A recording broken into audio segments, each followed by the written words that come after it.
SR TV.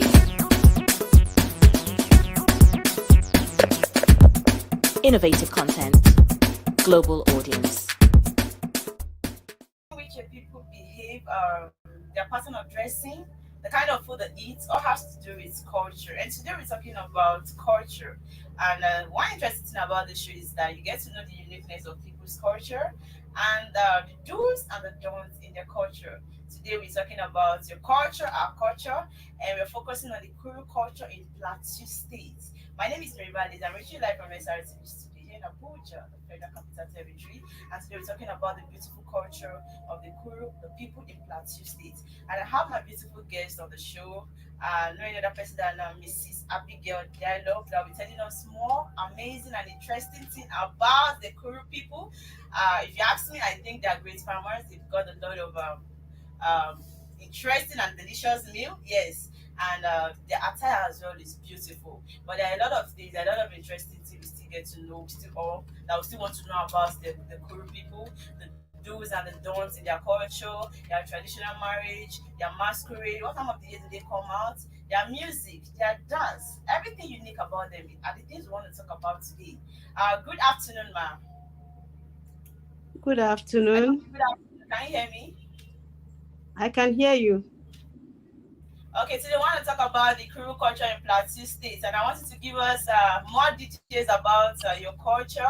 We want to know the interesting thing about your culture, the do's and the don'ts in your culture. So you want you to educate us more about your culture. But first of all, I want you to tell me about the Kuru people in Plateau State. Yeah. Good afternoon. My name is Mrs. Abigail Dialogue. Like as you said, from Kuru in just Plateau State, to be specific, and from what district? Uh, I want to talk about the Kuru people. The Kuru people are very loving people, and their culture is a good to go with when you abide by I it. think your voice is down. Can you speak up a bit so get to hear you more? I think your voice is down. Okay, I say I'm talking about the Kuru people and their culture. The Kuru people are loving people. They accommodate strangers. When you come to Yeah. Kuru, I hope network is not they, trying to disturb my show today because I want to know a lot about the Kuru people. And we've got, can you hear me? I can hear you, but it's not audible.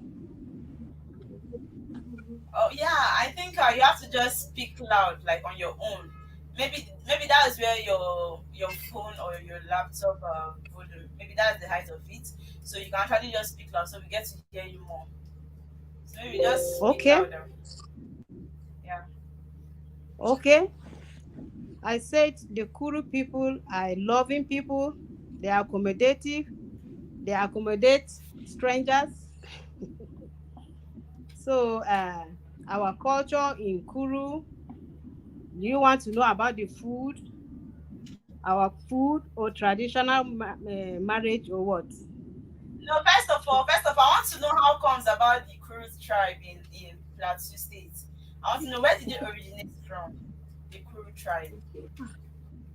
Ah, I have not find out from the origin where the Kuru started from. I find myself in Kuru, and the Kuru people, they are in Plateau State, just South local government in Plateau State. Okay, just south, right? Yes, yes. Okay, that's cool. Okay. When I was going through the Kuru tribe, I noticed that they have a lot of food, like different food. Can you tell me about some food you people have in your culture and how they are being prepared? Okay. Like in our traditional foods, we have what we call tukchun with lengto. That tukchun and lengto, the chun is acha. That is, they call it in a local language or in agriculture. How do they call it? They call chun is acha. Acha is like they call it hungry rice. That food is specific. Is good for diabetic patients. Okay. They recommend it for diabetic patients. That is the acha, which is tukchun, we call it. Then in every of our festival, like if we have our cultural festival, they cook that tukchun for the elders. Any traditional gathering that we gather without that tukchun and tere. That tere means pete or gote. Some people call it gote in I think I Hausa. know the Gwete, Some people and call it I've mm, tasted the Gwete. uh, some I've people call it tasted it. gote, but in our dialect we call it tere. So Okay. eh, so you want me to tell you how they prepare the tukchun Yes, I want to, or the you, what did you gote? pronounce? Is it Tuchu? You called it Tuchu or Kuchu? How did you pronounce it, ma? Tukchun as in Tug, then Chun. Okay, I think Tukchun. the T is silent, right? Tu. June, right? Yes, Tukchun. Okay, so how did they prepare it? How did they prepare that particular meal? Before we come down to the Gwete, because I They think the Gwete is your popular food, though. Gwete is more popular. but we have the way we prepare our own. It's very unique. So Okay, the so how do you Tukchun, prepare it? you cook the Tukchun is a form of a swallow. It's swallow when you prepare, you eat with a local soup we call lento. The lento they prepare it with kerkeshi. So preparation of the Tukchun is somehow like rice. You boil your water, then you wash your tune, which is the acha. When you wash it to Okay. remove the sand in it, you make yeah, you make swallow with it. After your water might have boiled, you now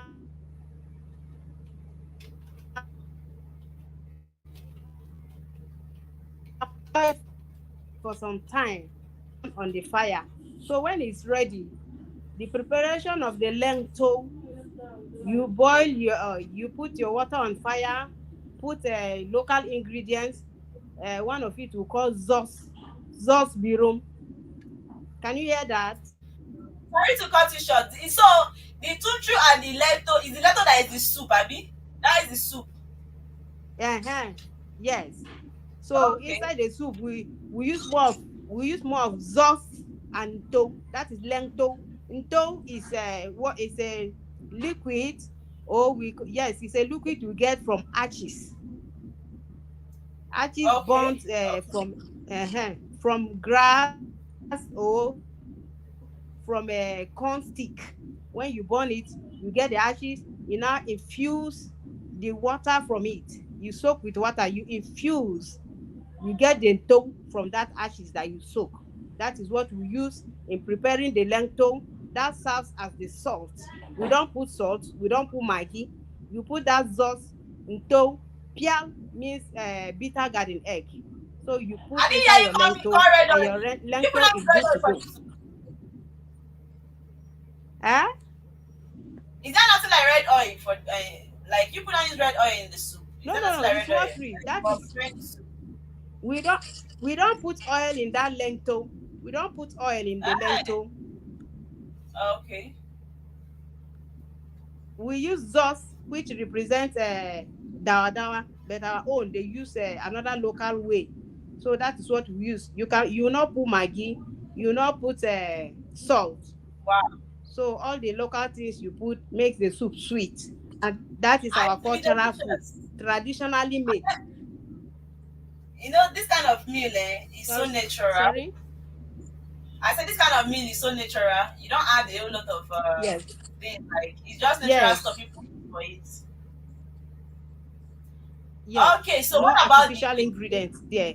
Yeah, what about the gwete? How is the gwete Gote. prepared? Some people call it pete, some people call it pete, some people call it gwete. Which one is the correct pronunciation? Yes, it depends the region. Like we in Kuru and in Plateau State, we call it gote. Like the Okay. other people, like Kaduna people, and like in Niger State, they call it pete. The pure houses call it fete. The pure houses call it fete f.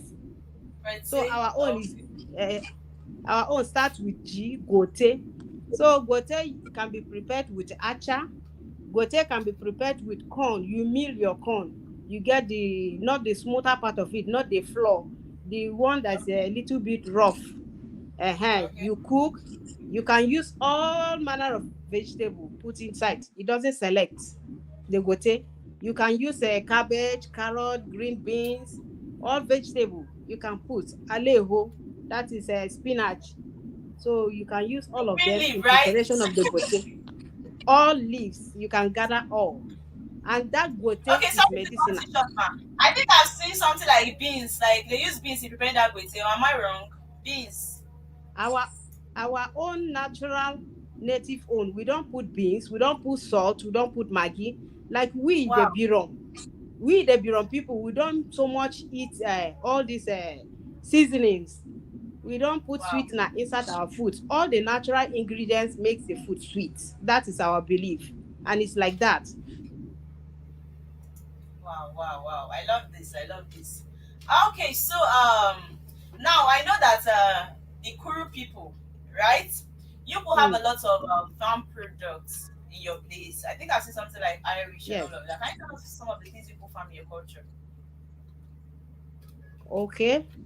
Um, like our cultural food or cash crops or the crops we farm in our side. We have Irish potato. We have bikarak. Bikarak, it means that kidney beans. So we farm it Okay. very well in the Birom land. Yes, that is kidney beans, bikarak. We farm shantuk. Shantuk is like the Igbo people call it ekede.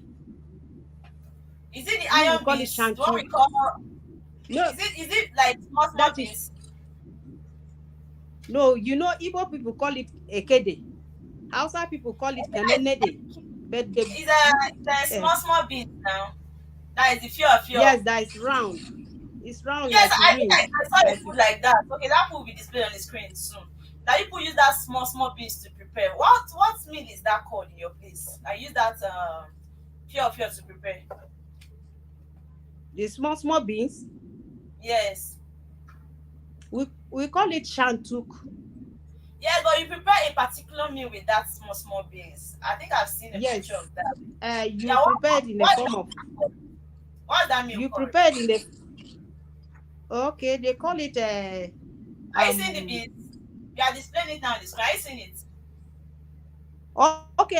Okay. This one is kidney beans. Okay. This one is kidney beans. So we call it in Biron. We call it bikarak. Okay. So Can you what do hear people me? prepare? Be- Yeah, what do you make those beans of? Like, what do you prepare with the beans in your place? okay.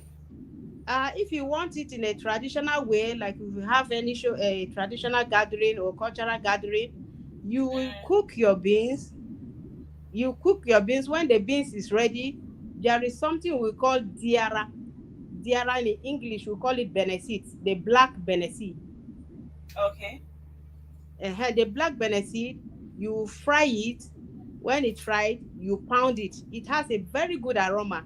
So you can pound the benesit with your salt and dry pepper or grounded pepper. You don't use fresh pepper.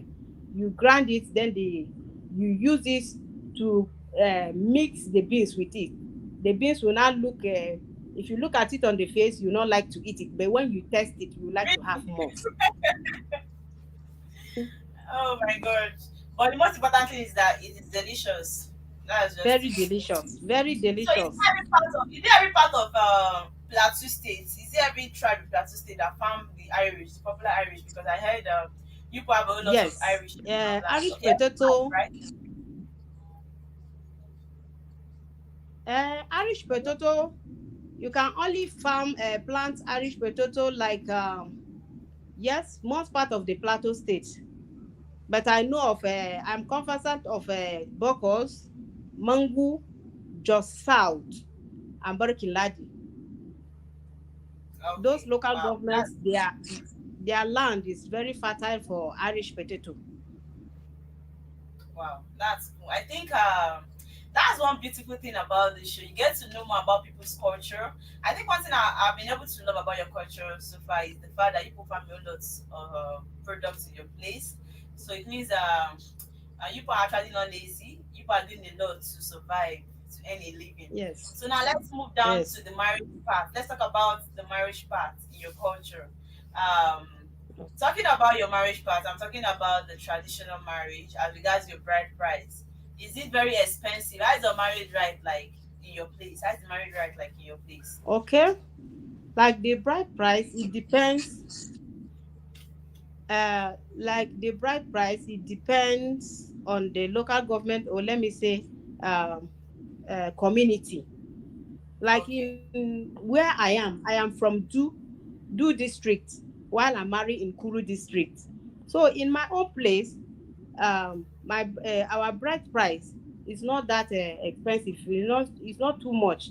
It depends. If a lady is educated, her bride price will be different than that of the one is not educated. And if a Wow. family, they are social and understandable, they consider their daughter marrying a good man, so they don't use such a bride price to scare away the man. So it depends on understanding and the particular place a lady comes from. I think it all boils down to the family. I think it all boils down to the family. Yes. Depends on the family you are going into. The most important is that people are not chasing your status away, because there are some people, they understand, like they believe that as an Igbo girl I am now, they feel like we the Igbos, bride price is so expensive and all of that. So, but it's cool that Yupon is not all that expensive. Now, let's talk about infidelity. As a married woman, as a married man in your place, if you happen to cheat on your spouse, what happens to you? As a person, is there any consequences, or there's nothing that will happen to the person when you cheat on your husband or when you cheat um on your wife? there is consequences. I think is more on the wives, because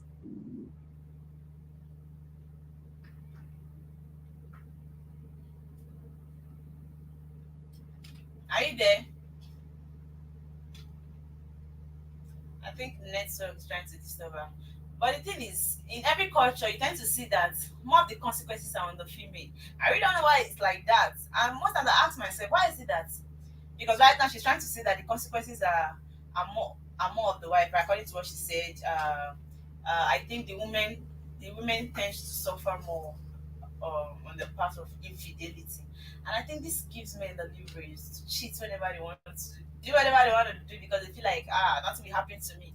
And when, like, personally in my own place, when you cheat as a woman, I think it affects, or when you're married, you cheat on your spouse, it affects only the women you get.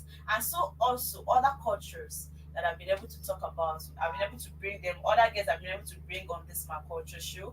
They've been able to talk about how it's only the female that is being affected. So I think it's everywhere. As far as Nigeria is concerned, as far as Africa is concerned, it looks as if the female folks tend to suffer more when it comes to cheating.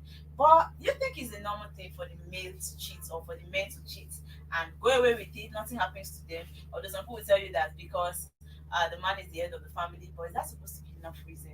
It's culture, right? This is a culture. We meant it this way, and it's to be respected. I know it's that rigid, you cannot change it. But why is it that the whole thing is being melted upon the women? Only the women tend to suffer the cheating and all of that. But it's cool. It's not like it's normal. I feel like it's cool for women to be faithful to their husband. But why is that nothing is happening to the men when they cheat? But these are the things we get to talk. I don't know. I think that's what he's trying to disturb my guests on the show. I actually want her to tell us more about her culture. What are the consequences? Because some places will tell you you run mad when you cheat. Some places will tell you your children tend to suffer. Some places will tell you you will die when you cheat, and all of that.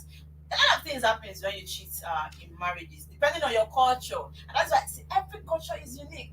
It just depends on how you see it. All you just have to do is respect people's culture, because no culture is superior over the other. They're all unique, and that is on the show we talk about the interesting parts of people's culture, and we're getting to know more about the Kuru culture. But we're going on a quick break, and when I come back, we'll be talking more about the Kuru culture, the do's and the don'ts in their culture.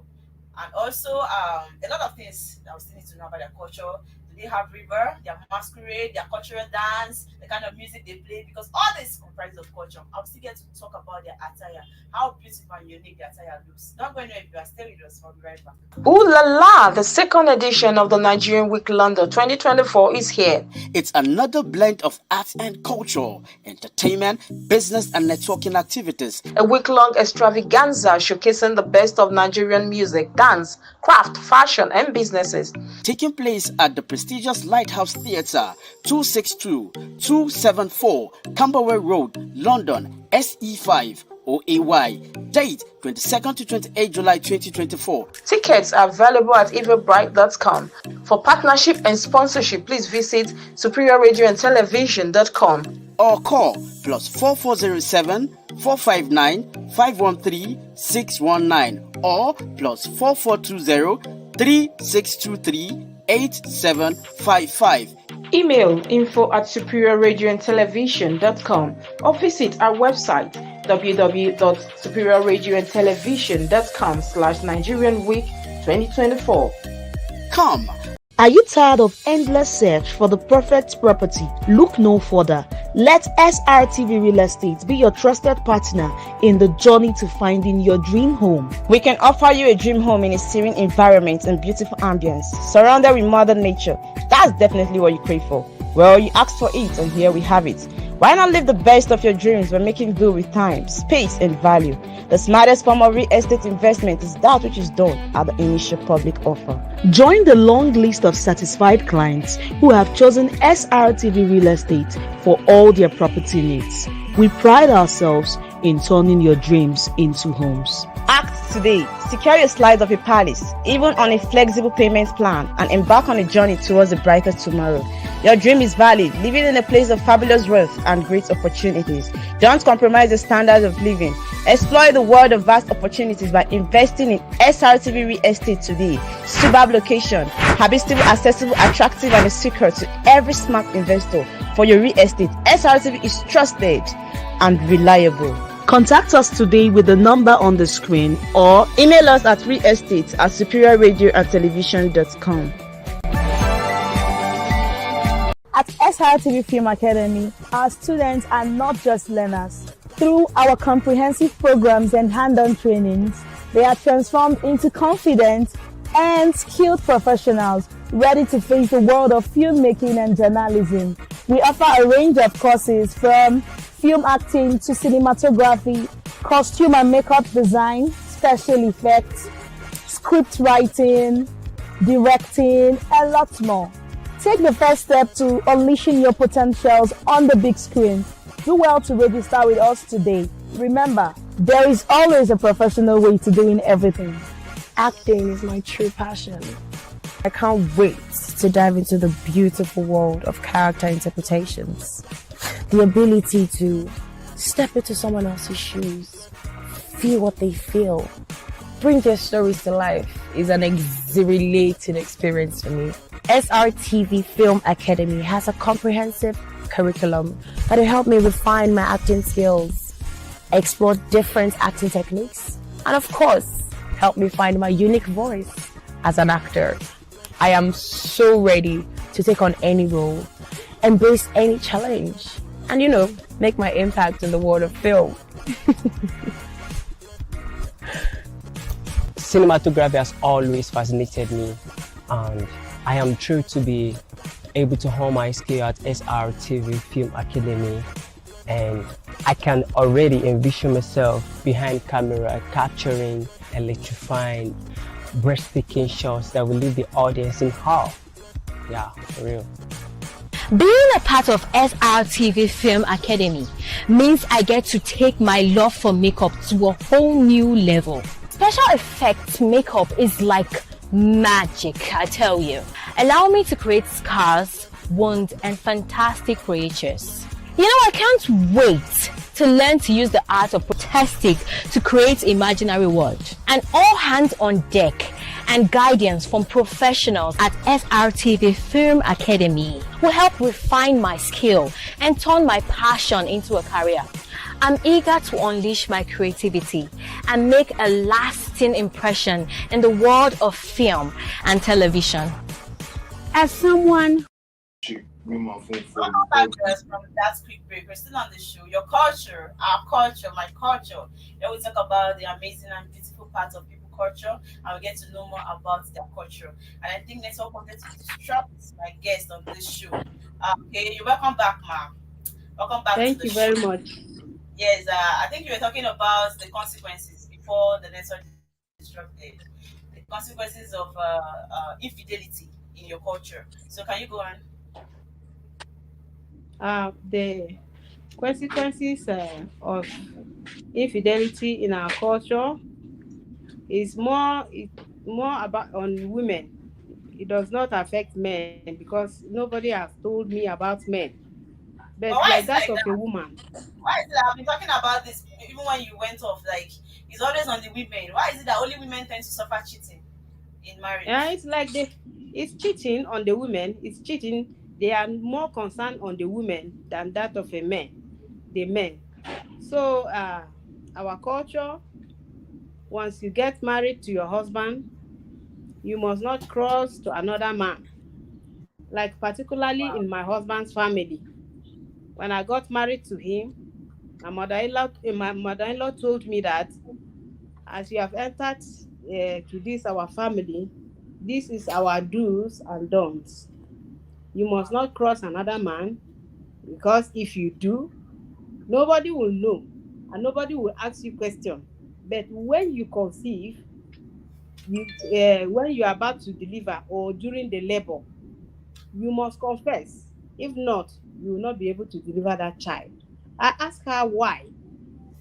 What will I do before I'll be able to deliver the child? They say until you mention it, when you tell it to the family members, you will tell them the person. They will go and meet the person and get a small pieces of the person's clothes, or even if it is a thread from the person's clothes, they will not put inside drinking water for you. You will not drink after the confession, before a woman will be able to deliver of her baby.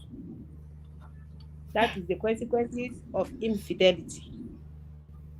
This your own is serious. You know, there's some culture that will tell you when you cheat, you run mad, or the child might actually die, something like that, or you Yes, begin to feel hardship in a marriage or miscarriage and all. yes, But this one is even more difficult because you can imagine a woman in labor struggling to give birth, and because of cheating, you actually can't give birth. You can imagine how terrible it is. Because at that point, you confess definitely because you actually just want to give birth successfully. So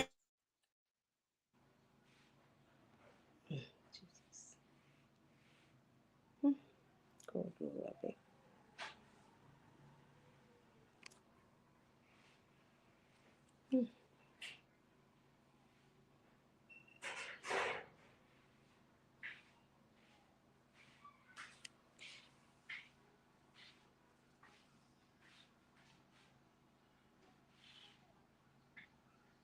Donald, it has stopped again. Mama mo.